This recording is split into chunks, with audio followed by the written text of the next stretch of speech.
Do you have problems? Do they suck real bad?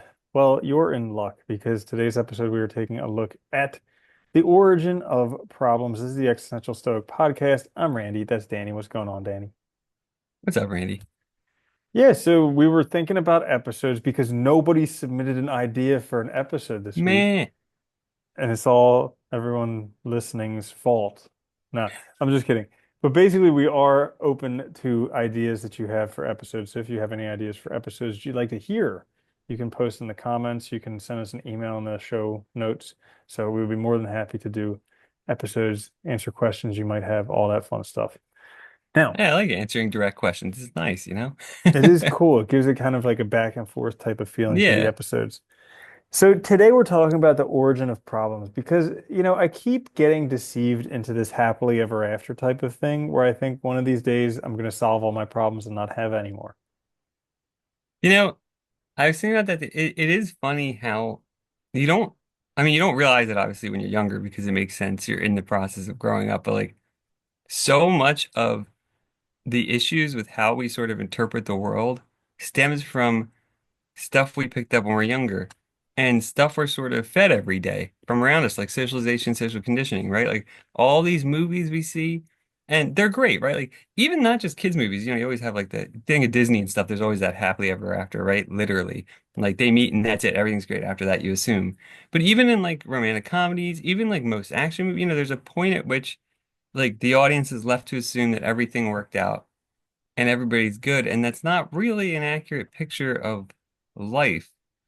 And I And think that's a big part of it. yeah, and worse than that is that when your life doesn't look like that, you feel like there's something wrong with you. Well, and I think that's kind of I think that's one of the biggest problems too now with like the amount of media we have between social media, like all the streaming services, the news, everything. We're constantly seeing stuff and we still kind of like, I think, interpret it with this incorrect interpretation that goes back to like those happily ever afters. So we see like, social media and you see somebody's Facebook or something, you see their great vacation and you think their life must be awesome, right? Because you're not thinking about the whole life. You're only seeing one little part of it.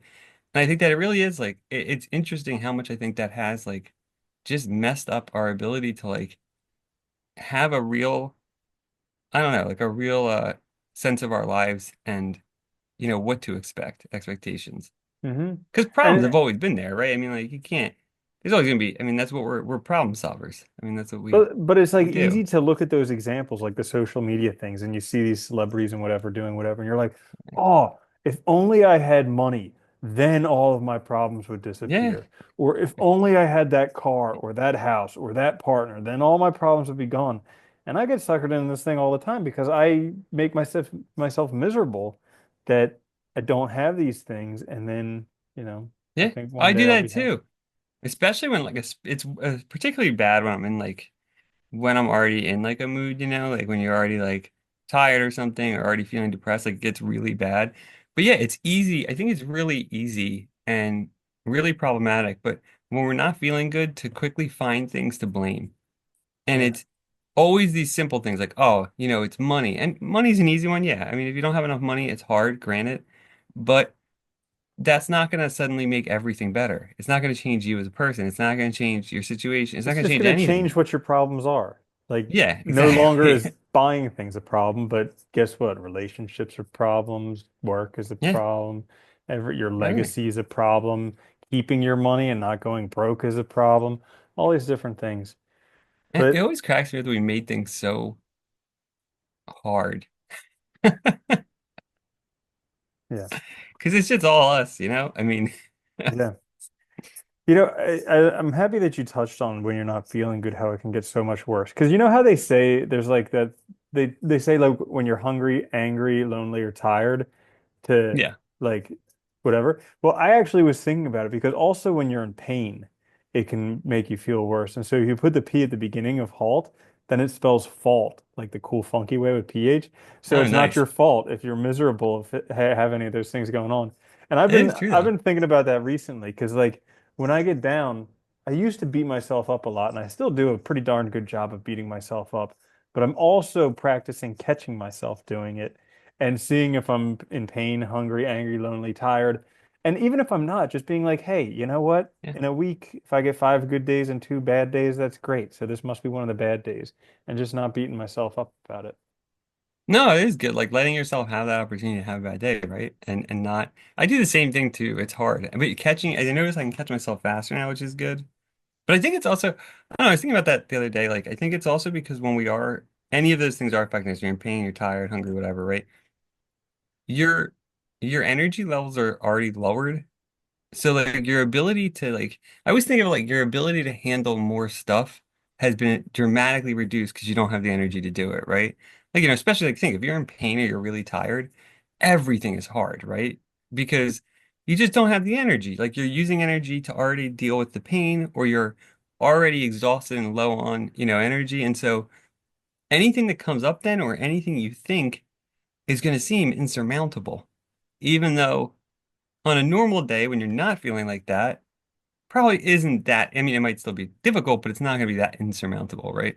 Hmm. Absolutely. So then we come back to what's the origin of problems?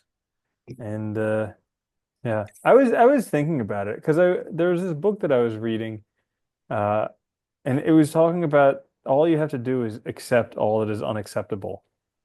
And I was Mhm. like, whoa, Very Taoist and like, yeah. yeah, right. How about that? But that's kind of it because problems come because you don't accept something. Yeah, pretty much. Yeah. I mean, or you have like, you don't accept something, you're misinterpreting things, stuff like that. It's hard though, because, it's like, I've read a lot of philosophy and it's funny. And even like, you read things like that, it's easier said than done, of course, Yeah. right? Yeah, like and I think that is important to point out. Like, yeah, it's letting that go would be awesome, but it's not exactly easy. It takes time. But yeah, I Mhm. think that is a huge part of it. It probably is mostly just it's us, right? Like it's I think we forget a lot how much the world we experience is because of us.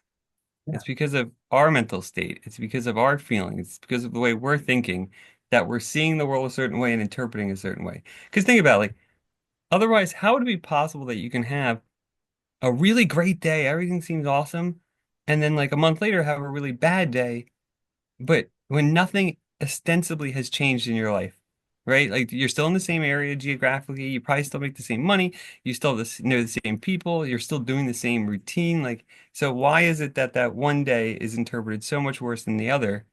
And why is the other one interpreted so much better? I mean, that's the other flip side of that, right? And it's just us.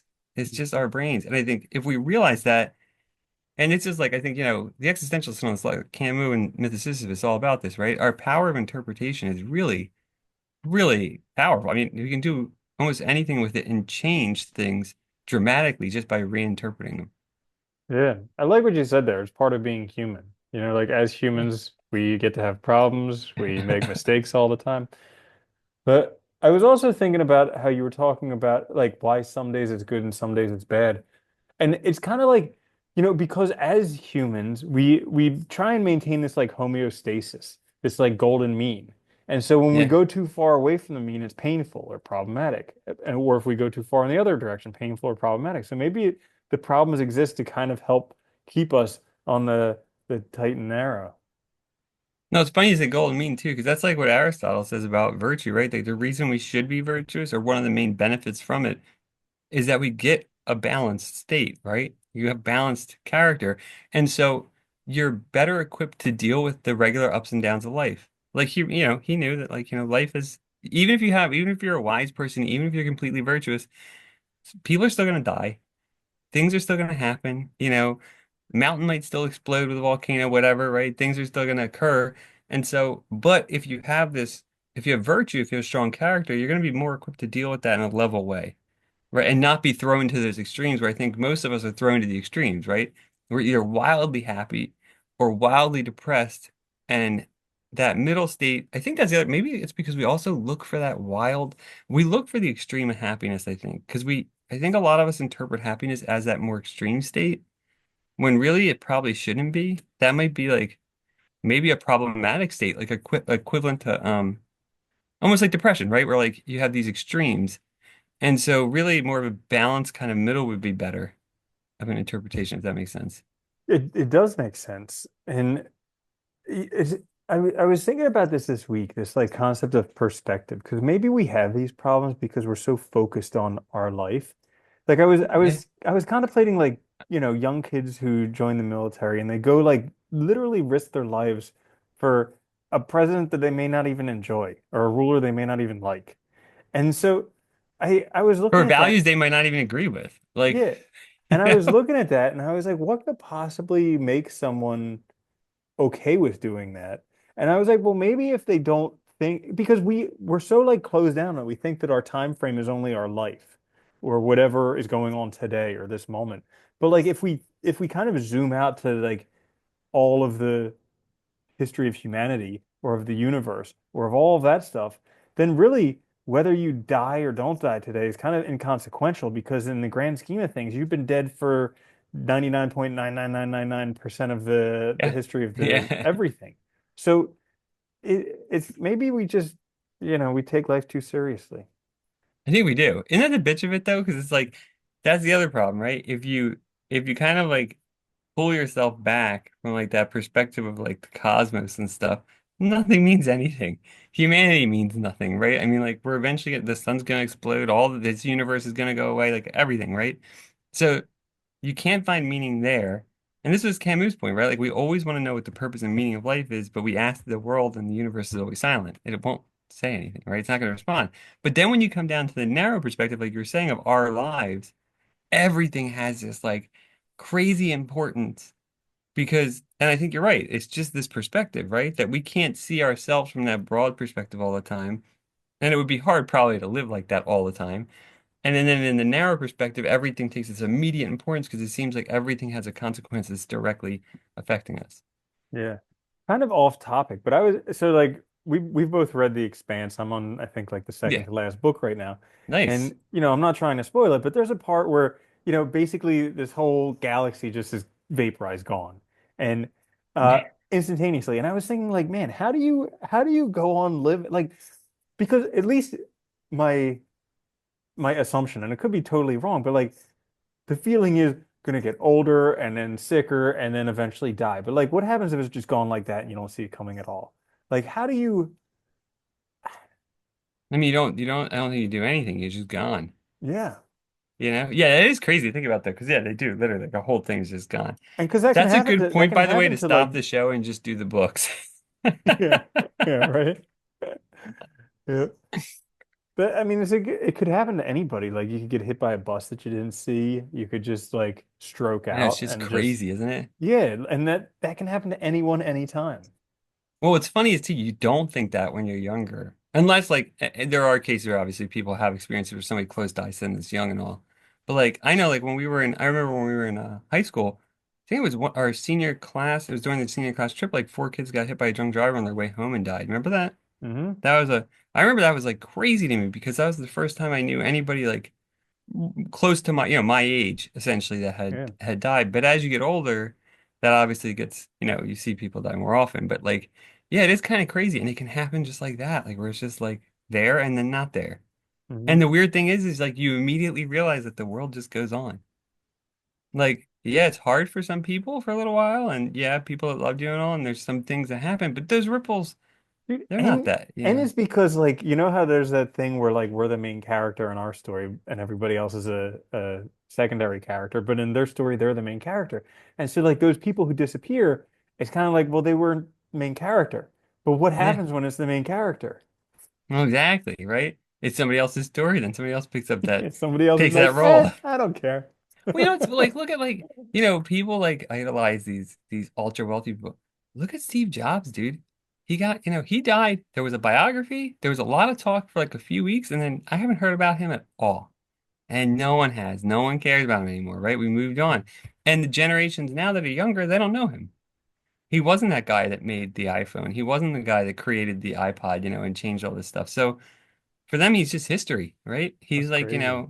Yeah. if you think about it that way, it's kind of insane. Like for people Yeah. born now, he's equivalent to like, I don't know, any other person from history, just some Any guy that other did old something. dead person. Yeah.